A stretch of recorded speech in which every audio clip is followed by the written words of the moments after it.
Ya,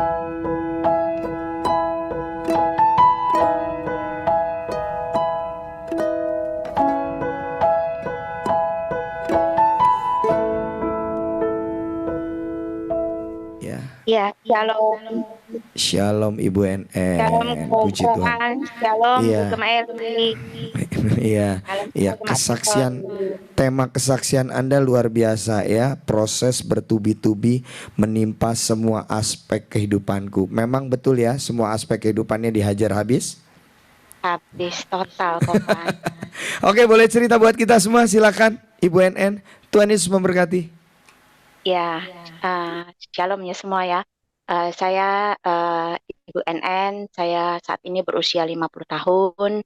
Saya seorang istri dan juga memiliki seorang putra yang Tuhan percayakan. Saat ini putra saya sudah umur 18 tahun. Nah, saya mau mensaksikannya di balik semua penderitaan saya yang begitu datang bertubi-tubi, saya memiliki Tuhan Yesus yang luar biasa. Tanpa Tuhan Yesus, saya tidak ada hari ini. Karena begitu banyaknya masalah demi masalah yang menghampiri kehidupan saya. Secara manusia, saya tidak sanggup. Tapi ada Yesus lah yang selalu tidak pernah meninggalkan saya, yang membuat saya sanggup melewati setiap penderitaan-penderitaan saya. Berawal dari tahun 2009 ya, saya mengalami badai kehidupan rumah tangga saya, di mana suami saya itu memiliki will ya, wanita lain, dan saya mendapatkannya, saya mengetahui itu seorang istri tentunya memiliki insting ya, firasat ya, kalau suami mulai macam-macam itu seperti apa. Tapi awalnya dia tidak mau mengakui, tapi saya bisa merasakan itu dari hati kecil saya. Akhirnya pertengkaran itu mulai terjadi ya dalam rumah tangga. Sampai akhirnya memuncak kami KDRT.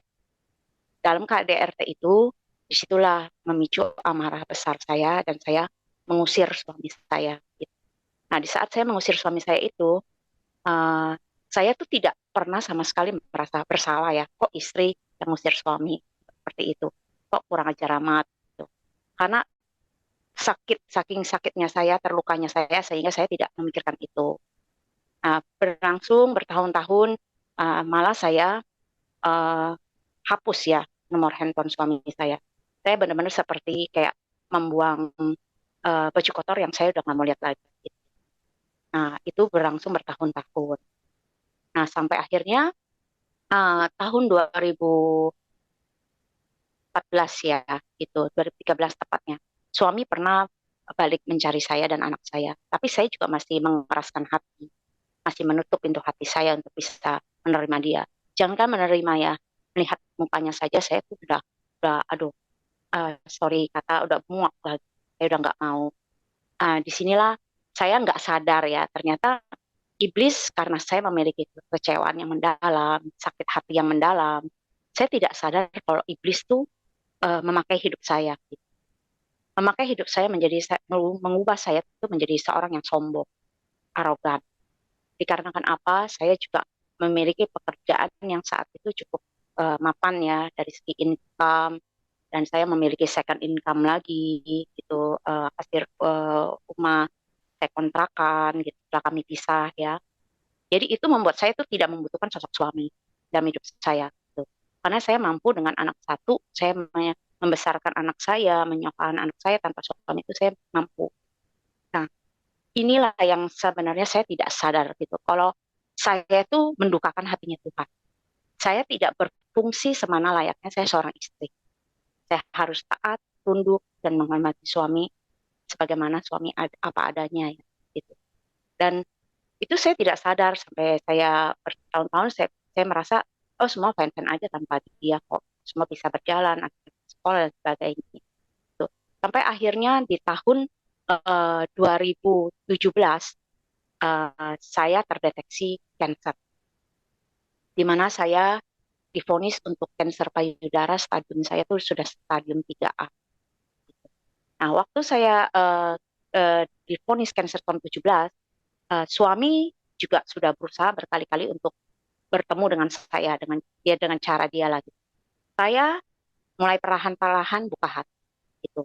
karena saya tahu anak saya sudah besar.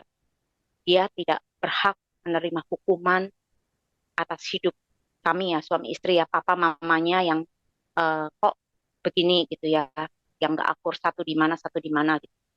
Kami nggak sadar gitu kalau kami ini adalah role model untuk anak kami ya, untuk dia melihat bahwa untuk kehidupannya di depan dia melihat punya papa mama yang seperti ini sangat-sangat nggak bagus gitu untuk kehidupan anak. Dan seringkali saya dan suami itu juga nggak sadar kalau apa yang kami lakukan itu sebenarnya yang paling terluka di antara kami bertiga yaitu anak saya. Anak saya yang paling terluka. Dia juga mengalami ya di sekolah ya yang namanya dibully gitu karena mungkin dia juga agak jadi hiperaktif atau apa gitu. Jadi dia tuh mencari perhatiannya tuh di sekolah dengan teman-temannya. Gitu. Nah itu yang tanpa saya sadari gitu sampai akhirnya pas dia SD kelas 5 itu saya dapat panggilan dari sekolah. Nah, saya di situ saya merenung ya, kok masalah ini berdatang bertubi-tubi. Rumah tangga, suami, anak, penyakit, itu datang menghampiri saya. Saya mulai introspeksi diri sama Tuhan. Ketika saya divonis cancer, saya diperhadapkan seperti kematian itu ada di ujung saya. Tinggal satu langkah ke depan, saya itu jatuh ke dalam jurang maut, yaitu kematian. Atau saya mau selangkah mundur untuk saya bisa selamat ya, bisa tetap bertahan hidup. Saya mulai merenung sama Tuhan. Saya tidak marah sama Tuhan. Saya cuma tanya, Tuhan, kenapa kok masalah ini datang terus ya? Satu belum selesai, satu lagi, satu lagi. Ada apa Tuhan? Saya bilang, kalau saya memang bersalah, saya mohon ampun. Saya bilang gitu, saya mohon maaf. Tapi izinkan saya untuk saya bisa terus bertahan hidup karena saya ingin membesarkan anak saya. Karena saat itu saya memang masih harus bekerja untuk menyekolahkan anak saya, untuk memenuhi kebutuhan hidup sehari-hari. Tapi saya harus hidup bertahan untuk melawan kanker yang ada di dalam tubuh saya. Itu seperti kayak bom waktu yang Tuhan titipkan kepada saya. Gitu. Tuhan izinkan. Saya percaya apapun yang saya alami itu atas seizin Tuhan. Karena kalau tidak seizin Tuhan, nggak akan terjadi. Gitu. Akhirnya di tahun singkat cerita, di tahun 17 itu, saya mulai buka hati buat suami. Dan dia juga, puji Tuhan, dia bersedia untuk mendampingi saya ketika saya dioperasi. Saya dioperasi, saya diterapi cancer selama 1 tahun, diradiasi setiap hari sebanyak 25 kali, menjalani proses kemo, itu sampai 6 sesi. Saya mengalami yang namanya botak-botak, ya, benar-benar botak total. Itu di dalam hidup saya. Saat itu, saya tidak mengeluh sama Tuhan, tapi saya percaya ini di balik ini ada maksud Tuhan. Dan saya bersyukur ketika saya dioperasi, saya menjalani terapi cancer, suami sudah menemani saya. Bisa dibayangkan kalau saat itu saya berjuang sendiri tanpa ada suami di samping saya. Mungkin saya nggak kuat ya. Gitu. Tapi yang balik lagi ya, yang manusia pikirkan itu kan di situ ya, kelihatannya seperti baik ya, gitu ya suami menemani saya, mendampingi saya, gitu. Tapi apa yang terjadi? Ternyata itu hanya sandiwaranya.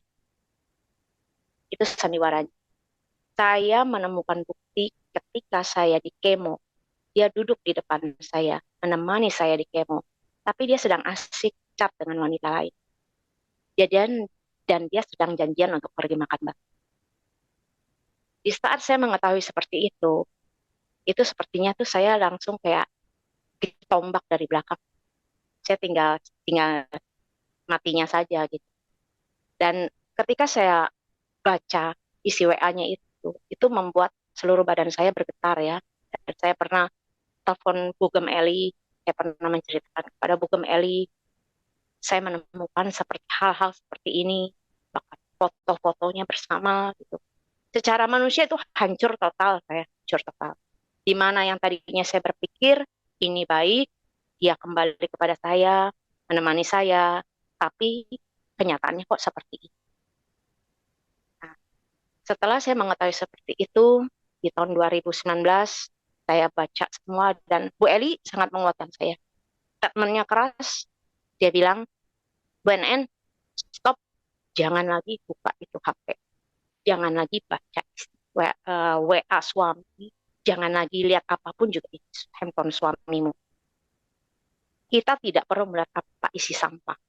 Dia bilang, kalau kita menyentuh sampah itu, jadi menjadikan diri kita juga bau seperti sampah itu.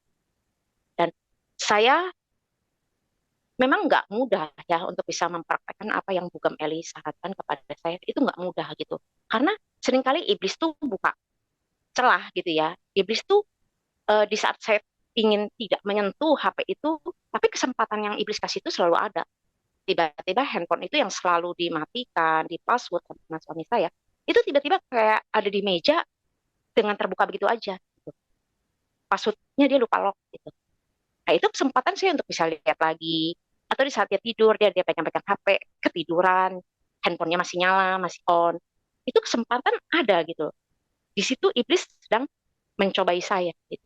Tapi karena saya selalu diingatkan oleh uh, pesan dari Bugam Eli ya, itu harus dilawan. Karena kita harus lawan dengan iman kita. Gitu. Kalau kita sudah bilang komit tidak, apapun juga kita tidak lagi lakukan. Nah, saya berusaha untuk bangkit di dalam keterpurukan saya yang sangat-sangat terpuruk. Saya berusaha bangkit. Dan dengan cara apa saya bangkit? Saya banyak duduk diam di bawah kaki Tuhan, ya, di bawah kaki Tuhan. Saya banyak merenung di kamar. Saya berdoa berlutut sama Tuhan. Saya bilang, saya nggak kuat, saya nggak sanggup seperti ini. Tapi kalau memang di balik ini semua ada maksud Tuhan yang terbesar buat mengubah hidup saya, ya saya siap untuk diproses, ya, saya siap untuk dibentuk. Karena saya percaya Tuhan sedang mempersiapkan saya sebagai prajuritnya ya. Saya harus bangkit dan saya harus introspeksi diri, terutama saya harus berdamai dengan diri saya, dan kedua saya harus berdamai dengan Tuhan, dan saya baru bisa ikhlas menjalani hidup saya. Karena saya tidak tahu hidup saya ini sampai kapan. Jadi buat apa saya menghabiskan sisa waktu saya ini hanya hidup dalam kepahitan, kebencian, amarah, itu untuk apa gitu. Karena suatu hari ketika saya pulang menghadap Bapak, saya harus mempertanggungjawabkan hidup saya di hadapan Bapak. Dan setelah saya uh, dikuatkan Tuhan, saya dapat rema dari Tuhan ketika saya bergaul dengan firman Tuhan. Di sini saya katakan ya, apa yang membuat saya bisa berubah? Saya bisa menerima suami, saya bisa menerima dia, mengasihi, bahkan sampai saat ini saya bisa mengasihi dia gitu. Jadi saya selalu bilang sama Tuhan, Tuhan berikan aku hati yang baru. Doa untuk minta hati yang baru itu nggak mudah ya. Saya bergumul itu 2 tahun lebih di masa COVID. Saya selalu berdoa sama Tuhan. Saya nggak minta apa.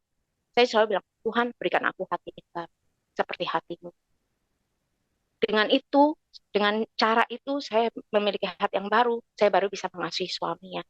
Jadi tanpa lagi saya melihat suami ini pengkhianat, suami ini musuh dalam selimut, suami ini suami yang bejat, apa itu tidak ada lagi. Karena saya sudah minta hati yang baru. Kalau saya sudah minta hati yang baru, maka yang lama itu sudah berlalu gitu. Yang ada tuh yang baru, yang sekarang ya, yang saya harus isi hari-hari saya, isi hati saya dengan hati yang baik gitu. Hati yang hanya bisa menyimpan kebenaran-kebenaran firman Tuhan, dan saya harus praktekkan firman itu di dalam kehidupan saya. Karena saya harus menjadi contoh buat anak saya dan orang sekitar saya. Bahwa kalau ada Kristus yang hidup di dalam saya. Jadi bukan hanya sekedar saya mengklaim kalau saya ini anak Tuhan, saya mengklaim kalau saya ini orang Kristen, tapi kehidupan saya itu jauh dari itu semua. Jadi saya banyak berdiam diri. Saya duduk di kaki Tuhan, saya bertanya kepada Tuhan, dan saya minta hati yang baru. Nah, itu tahun 2019. Tahun 2020, mulai lagi. Tuhan titipkan lagi kepada saya penderitaan yang baru. Tahun 2020 bulan Mei, itu kan COVID ya, COVID.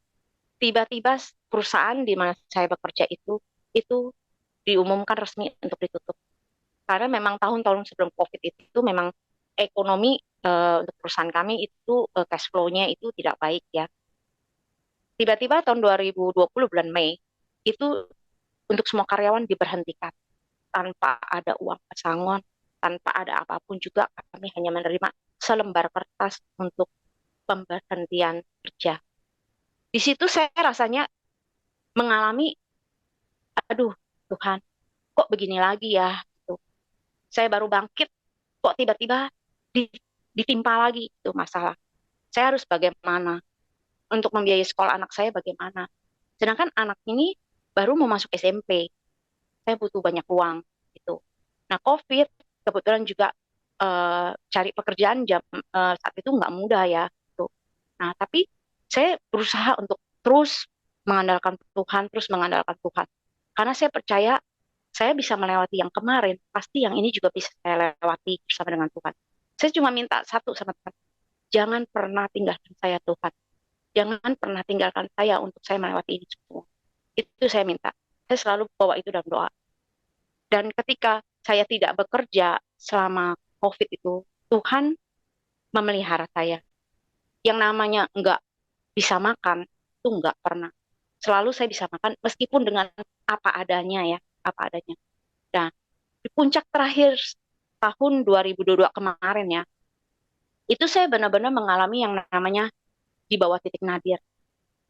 Di bawah titik nadir itu benar-benar saya tidak tahu lagi apa yang harus saya lakukan, sedangkan saya harus banyak membayar kewajiban-kewajiban saya yang saya harus bayarkan itu tiap bulan, ada tanggal deadline-nya masing-masing harus bayar bayar ini, bayar itu gitu.